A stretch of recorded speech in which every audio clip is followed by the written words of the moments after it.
Morning बच्चे लोग, जैसे कि मेरा नाम है अंजुल तिवारी और मैं हिंदी पढ़ाती हूँ। तो आज हम लोग हिंदी का जो 4 चैप्टर कंप्लीट होते हैं, तो आज हम लोग पढ़ेंगे 5वां चैप्टर। तो 5वां चैप्टर का नाम है गौरा।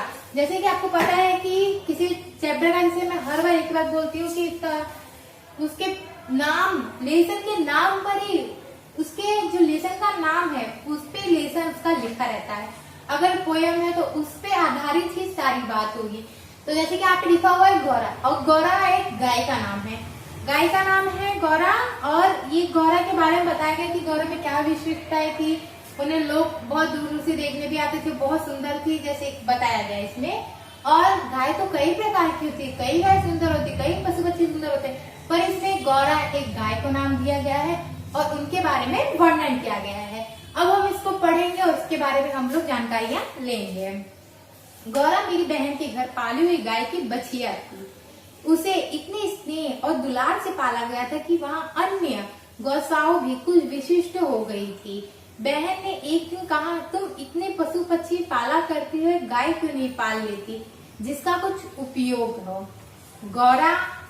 गौरा जो इसमें बताई गई है महादेवी वर्मा, वो उनकी बहन के घर में पाली हुई गाय का नाम था। इसका एक बछिया का नाम था गौरा। इतने स्नेह, इतने दुलार से पालती थी कि वो अन्य जो गोसा होते हैं जो, तो उन्होंने बोला कि कुछ विशिष्ट हो गई हैं। बहन ने एक दिन कहा, तुम इतने पशु पक्षी पाला करती हो तो एक गाय क्यों नहीं पाल लेती। देखो, बछिया उतना जैसे कि दूध नहीं दे पाती है, बछिया दूध देती भी, तो उससे ज्यादा अगर हम गाय पालेंगे तो हमें उससे कुछ लाभ होगा। इसी प्रकार से वो अपनी बहन से ये बात बोलती हैं। वैसे खाद्य किसी भी समस्या के समाधान के लिए पशु पक्षी पालना मुझे कभी अच्छा नहीं लगता है। बकरी मछली आदि पालने के लिए मूल उपदेश का ध्यान आते ही मेरा मन विद्रोह होने लगता है। पर उस दिन मैंने धैर्य पूर्वक गौरा को देखा। पुष्ट ललाचिए पैर, भरे पुट्ठे, चिकनी भरी हुई पीठ, लंबी गर्दन निकालते हुए छोटे छोटे सींग, भीतर की लड़िमा को झलक देखते हुए कमल की 2 अंध खुली पंखुड़ियां जैसे कान, लंबी और अंतिम छोर पर काली संघन पूंछ, सब कुछ सांस में ढला हुआ सा था। गौरा को देखते ही मेरी गाय पालने की संबंध में दुविधा निश्चय में बदल गई। अब जैसे कि उन्होंने बताया कि वैसे खाद्य किसी समस्या तो होती नहीं है, मुझे पशु पालना अच्छा नहीं लगता है, तो बकरी मछली और आदि को पालने के लिए उनका मूल उद्देश्य मन में विद्रोह था।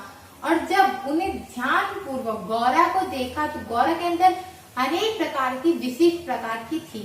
जैसे कि कैसे, पुष्ट लचीले पैर, भरे पुट्ठे, चिकनी भरी हुई पीठ, लंबी सूंड, गर्दन निकलते हुए छोटे छोटे सींग, भीतर की ललिमा झलकते हुए कमल की 2 अंध खुली पंखुड़ी जैसे कान, अंतिम छोर पर काली सघन पूंछ, सब कुछ सांसों में ढला हुआ सा था। ये इसमें वर्णन, ये सब सारी बातों का वर्णन गौरा को लेकर किया गया है। गौरा को देखते ही मेरी गाय पालने की सुविधा में संबंध में दुविधा निश्चय में बदल गई। गौरा वास्तव में बहुत प्रिय दर्शनी थी। विशेषता उसकी काली बिरोड़ी आंख का तरल सौंदर्य तो दृष्टि को बांध कर स्थिर कर देता था। अब हम लोग सबके बारे में वर्णन इसमें मैंने जैसे बताया, जैसे मैंने सबको उसकी आंख से, उसकी कान से लेकर उसकी सींग, उसकी लंबी सूंड, सबके बारे में हम लोग ने वर्णन किया। पर सौंदर्य को उसने अपनी काली बिलोरी आंख से जैसे बांधकर रखा हो। चौड़े उज्जवल माथे, लंबे तथा सांचे में ढाले हुए मुख पर आंख बर्फ में नीले जल के कुंड के समान लगती है। इनमें इनकी आंख का वर्णन किया गया है। जैसे चौड़े उज्जवल माथे, आपको पता है गाय कैसी होती है, तो आप भी सोचो ऐसा कि कैसे वर्णन किया गया है उनके बारे में। चौड़े उज्जवल माथे, लंबे तथा सांचे में ढला हुआ मुख पर आंखें बर्फ में नीले जल के कुंडों के समान लगती है। उनमें एक अनोखा विश्वास का विश्वास का भाव रहता था। गाय के नेत्रों में हिरण के नेत्र जैसा चकित विस्मय ना होकर एक आत्मविश्वास था। मतलब ऐसा नहीं था कि उनको देख कर ऐसा लगता था कि ये बहुत ऐसे होंगी सुंदर, ऐसा कुछ नहीं, पर उनके एक बात में विश्वास था। उनकी आपको देखने के बाद लगता था कि इसमें कुछ है, इसमें कुछ बहुत विशिष्ट प्रकार का कुछ है। उनको देख के एक आत्मविश्वास उत्पन्न होता था। कुछ ही दिनों में सबसे इतनी हिल मिल गई थी कि अन्य पशु पक्षी उनकी लघुता और उनकी विशालता का अंतर भूल गए थे।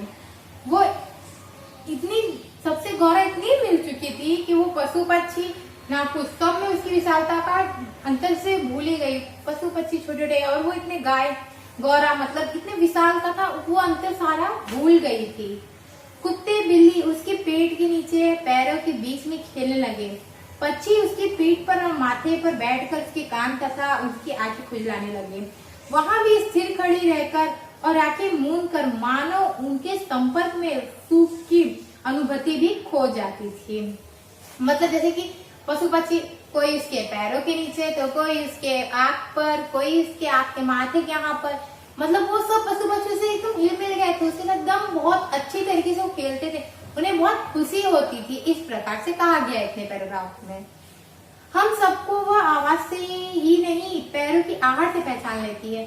सोचो गौरा कितनी विशेष प्रकार की थी। वो लोग ऐसा नहीं कि हाथ देखकर पहचानती थी, वो पैरों की आहट से पहचान लेती। पैरों की आहट मतलब जब कोई आता था या जब उसको देखती तो उसके पैरों की आहट से समझ कर कि हाँ ये मैं इसको जानती हूँ, ऐसा करके। समय का इतना अधिक बोझ से हो गया था कि मोटर के फाटक में प्रवेश करते ही वह बाँ बाँ की ध्वनि से हमें पुकारने लगी थी। और समय उसको इतना दिन रहते वहां पे होते हो गया था कि जैसे जैसे समय बीतता गया वैसे वैसे वो मोटर के जैसे कि वहां पे जो उनका रास्ता होगा वहां पे मोटर का एक फाटका बना होगा, तो वहां पे जब कोई प्रवेश करता तो उसको बा बा करके वो पुकारने लगती। चाय नाश्ता तथा भोजन के समय वह इतनी परिचित थी कि थोड़ी देर कुछ पानी की प्रतीक्षा करने के उपरांत रम्हा रम्हा करके घर सिर पर उठा लेती थी। अब देखो सबका टाइम होता है, किसी को चाय भी चाहिए, नाश्ता भी, सबका खाने का सबका टाइम बना रहता है। तो जैसे उसका टाइम बना रहता है तो उसका जब थोड़ी देर हो जाता था, जब उनको लेट हो जाता था, तब वो रंभा रंभा करके आवाज देती थी, पुकारती थी कि हाँ मुझे भी अब चाहिए, ऐसा करते। उसका हमसे लगाव मानवीय स्नेह के समान ही निकट जाता था। निकट जाने पर वो सहलाने के लिए गर्दन बढ़ाती थी, हाथ फेरने पर अपना मुख असत भाव से कंधे पर रखकर आंखें मूंद लेती थी। जब उसे दूर जाने लगते तब वो गर्दन घुमा घुमा के देखती। मतलब कि जैसे कि अगर जब उसके पास कोई जाता था तो अपने गर्दन ऐसे उठा उठा के उसको बोलती थी कि आप इसको सहलाओ। और जब कोई सहलाता था तो उसके जो हाथ फेरने पर उसका जो मुख था वो एकदम उसका भावुक हो जाता था, वो अपने आंखें मूंद लेती थी। और जब कोई आता तो ऐसा करके उसको बहुत अच्छा लगता था। बट जब कोई जाने लगता था वो अपने गर्दन घुमा घुमा के देखती थी कि नहीं तू वापस आओ, ऐसा करके। एक वर्ष के उपरांत गौरा एक पुष्ट सुंदर वत्स की माता बन गई। वत्स अपने लाल रंग के कारण घेरू का पुतला जैसे जाना पड़ता था। अब हमारे घर में मानो दुग्ध महोत्सव आरंभ हो गया। गौरा प्राप्त समय इतना दूध देती, लाड़माड़ी के पर्याप्त दूध छोड़ने पर भी इतना अधिक शेष रहता कि आसपास के बाल गोपालों से लेकर कुत्ते बिल्ली सब पर मानो दूध का नहाव का आशीर्वाद फलित होने लगा। जैसे कि अभी वर्णन किया गया था कि गौरा तब छोटी थी, जब बच्चिया थी, अब क्या गौरा बड़ी हो गई है, एक वो माँ बन गई थी और एक बच्चिया को जन्म दे दिया था। और उस बच्चिया का नाम था लाल मड़ी। और वो लाल मड़ी अब अगर वो बच्चिया है तो उसका दूध पिएगी। उसका दूध पीने के बावजूद उसका इतना दूध होता था कि आजू बाजू के जो लोग थे, बाल गोपाल थे, पशु पक्षी, मतलब सबको जैसे लगता कि हम लोग दूध से नहा लो, इतना दूध होता था। ईश्वर अवसर मिलते ही गौरा को किसी ने कुछ खिलाकर उसकी असमय मृत्यु निश्चित कर दी। तब से गौरा को मृत्यु से संघर्ष आरंभ हुआ, जिसकी स्मृति मात्र से आज भी मन सिहार उठता है। शक्ति के लिए उस इंजेक्शन पर इंजेक्शन दिया जाता था, पर गौरा अत्यंत शांति से बाहर और भीतर दोनों ओर की पीड़ा सहती थी। केवल कभी कभी उसकी सुंदर उदास आंखों के कोनों में पानी की 2 बूंद झलकने लगती थी। मैंने बहुत से जीव जंतु पाल रखे थे, अंततः मैंने उनमें कुछ समय असमय विदा देनी पड़ती थी। अंततः एक दिन ब्रह्म मुहूर्त में 4 बजे जब मैं गौरा को देखने आई, तब जैसे ही उसने अपना मुख सदा के समान मेरे कंधे पर रखा, वैसे एकदम पत्थर जैसे भारी होगी मेरी बाह पर से सरकार कर धरती पर आ गिर गई। कुछ समय पश्चात गौरव को ले जाते समय मानव करुणा का समय निकल गया। अब बताया गया है कि उसकी तब अचानक असमय मृत्यु निश्चित कर दी थी। गौरा को किसी ने मतलब अब इसमें बताया गया है कि गौरा, जैसे कि शुरुआत में बताया गया था कि गौरा एक बच्चिया थी, धीरे धीरे टाइम बीतता गया, वो एक गौरा गाय बन गई, गाय वो माता थी वो, तो उन्होंने एक बच्चे को जन्म दिया, जो बच्चे का नाम रहा लाल मणि, और उसने बहुत बहुत बहुत उसने सबका मन बहुत अपने जीत लिया था, मतलब सबको बहुत अच्छी लगती थी। फिर अचानक पता नहीं उसको कुछ किसी ने खिला दिया था और उसकी अचानक मृत्यु निश्चित हो गई थी उसकी मृत्यु। तब से गौरा मन सिराती थी उसको, उसका फिर उसने देखो सबकी दवा थी, तो उसकी जो थी वो भी दवा करवाई, पर दवा करवाने के बाद अत्यंत से वो शांति से पड़ी रहती, अंदर से बाहर की तरफ देखती।